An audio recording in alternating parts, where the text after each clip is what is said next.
हर हर महादेव. श्रावण महिना म्हटलं की आपल्या डोळ्यासमोर येतात भगवान महादेव, बेलपत्र, अभिषेक, उपवास आणि भक्तीने भरलेले श्रावणी सोमवार. पण तुम्हाला माहीत आहे का, श्रावणातील प्रत्येक सोमवारी महादेवांना शिवमूठ वाहण्याची एक सुंदर आणि प्राचीन परंपरा आहे. असं म्हणतात की श्रद्धेने आणि भक्तिभावाने शिवमूठ अर्पण केल्याने भगवान शिव प्रसन्न होतात आणि भक्ताच्या जीवनातील संकटे दूर होण्यास मदत होते. पण ही शिवमूठ नेमकी काय आहे, ती सोमवारीच का वाहिली जाते आणि प्रत्येक सोमवारी वेगवेगळे धान्य शिवलिंगावर अर्पण करण्यामागे काय अर्थ आहे, चला तर मग जाणून घेऊया. श्रावणातील सोमवारी भगवान शिवाची पूजा करताना काही ठिकाणी शिवलिंगावर मुठभर धान्य अर्पण करण्याची प्रथा आहे. यालाच शिवमूठ असे म्हणतात. महाराष्ट्रात या परंपरेला विशेष महत्त्व आहे. सामान्यतः श्रावणातील 4 सोमवारी वेगवेगळ्या प्रकारची धान्ये शिवाला अर्पण केली जातात. पहिल्या सोमवारी तांदूळ, दुसऱ्या सोमवारी तीळ, तिसऱ्या सोमवारी मूग आणि चौथ्या सोमवारी जव किंवा गहू अर्पण करण्याची प्रथा अनेक ठिकाणी आढळते. मात्र प्रदेश आणि कुटुंबाच्या परंपरेनुसार यात थोडा फरकही असू शकतो. या धान्यांचा अर्थ फक्त अन्न असा नाही. धान्य म्हणजे समृद्धी, जीवन, निसर्ग आणि अन्नदात्याबद्दलची कृतज्ञता. म्हणून शिवमूठ वाहताना भक्त मनोभावे प्रार्थना करतो, हे महादेवा, माझ्या घरात अन्नाची कमतरता पडू देऊ नको. माझ्या कुटुंबावर तुमची कृपादृष्टी राहू द्या आणि आमच्या जीवनात सुख शांती नांदू द्या. शिवमुठीची एक कथा देखील आहे. एकेकाळी एका छोट्याशा गावात एक गरीब पण अत्यंत श्रद्धाळू स्त्री राहत होती. तिच्या घरची परिस्थिती अतिशय हालाखीची होती.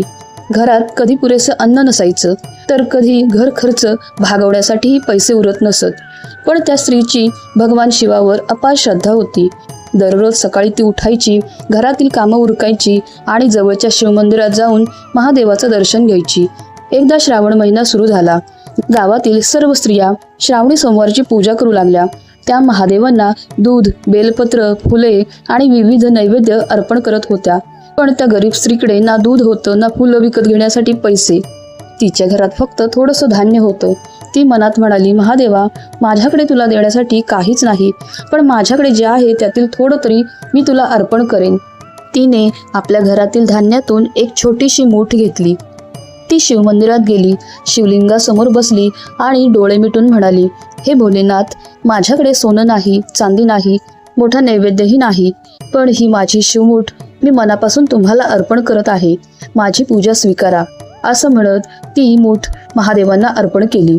तिच्या डोळ्यात अश्रू होते, कारण तिने महादेवांना धन नाही तर आपल्या कष्टातून मिळालेलं अन्न आणि मनापासूनची श्रद्धा अर्पण केली होती.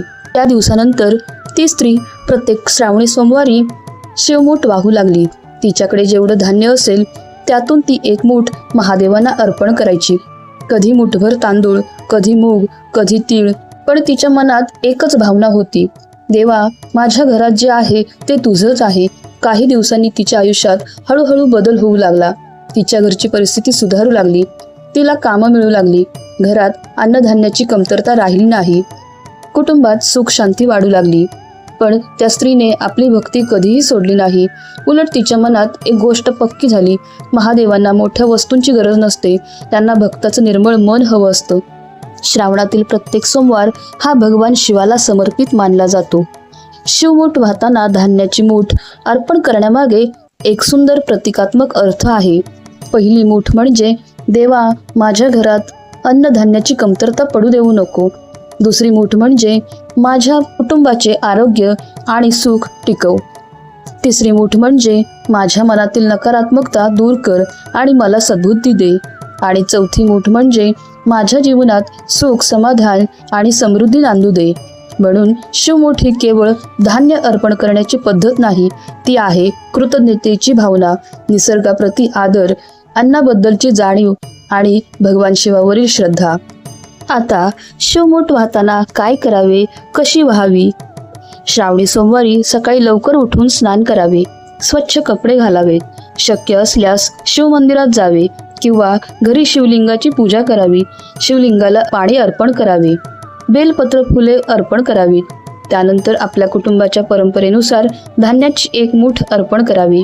शिवमूठ अर्पण करताना मनात कोणताही अहंकार नसावा आणि एक छोटीशी प्रार्थना करावी. ओम नमः शिवाय. हे महादेवा, माझ्या कुटुंबावर तुमची कृपा सदैव राहू दे.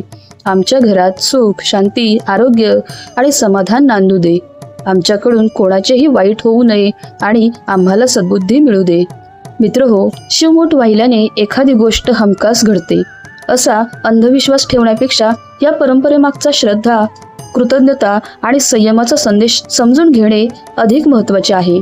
आपल्या हातातली एक मूठ धान्य महादेवांना अर्पण करताना आपण एक गोष्ट लक्षात ठेवतो. अन्न हे केवळ आपल्या कष्टाचे फळ नाही, त्यामागे निसर्ग, पाऊस, जमीन, शेतकरी आणि असंख्य हातांचे योगदान असते. म्हणूनच श्रावणातील शिवमूठ आपल्याला निसर्गाबद्दल कृतज्ञ राहायला शिकवते. आणि भगवान शिव म्हणजेच निसर्गाशी जोडलेली एक महान आध्यात्मिक भावना. म्हणून या श्रावणात तुम्ही शिवमूठ वाहत असाल तर एक केवळ धार्मिक विधी म्हणून ती वाहू नका. ती वाहताना मनापासून म्हणा, महादेवा, माझ्याकडे जे काही आहे ते तुमच्या कृपेने आहे. कारण भोलेनाथांना महागड्या वस्तूंची अपेक्षा नाही. त्यांना हवी असते निर्मळ श्रद्धा, सच्ची भक्ती आणि चांगल्या कर्मांची मूठ. आणि म्हणूनच म्हणतात, भाव असेल तर भोळा महादेव प्रसन्न होतो. हर हर महादेव. जर तुम्हालाही श्रावणी सोमवारी शिवमूठ वाहण्याची परंपरा आवडत असेल तर कमेंटमध्ये लिहा ओम नमः शिवाय. आणि हा भक्तिमय व्हिडिओ महादेवांच्या भक्तांपर्यंत नक्की शेअर करा. हर हर महादेव.